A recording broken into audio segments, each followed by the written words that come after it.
Сәлеметсіздер ме? Сіздермен бірге мен Айымжан. Бүгін бір таңбалы санды 999-ға жылдам көбейту алгоритмін талдаймыз. Мысалы, 2 көбейту 99. Оны көбейту үшін бірінші 9-ды 2-ні 9-ға көбейтеміз. Тең 18. 1-ді жазамыз, ал 8-ді соңына қоямыз. Келесі тұрған санды ортасына жазамыз. Жауабы 198. Келесі 7 көбейту 99. Оны көбейту үшін бірінші 7-ні 9-ға көбейтеміз. Тең 63. 6-ны жазамыз, 3-ті соңына қоямыз. Келесі тұрған санды ортасына жазамыз.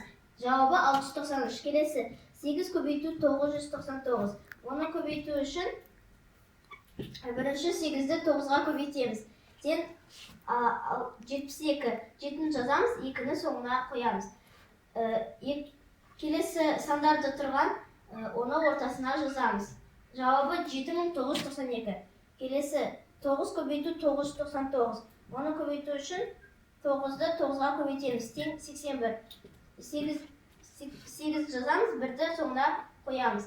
2 сандарды тұрған, оны ортасына жазамыз. Жауабы 8991. Назарларыңызға рахмет.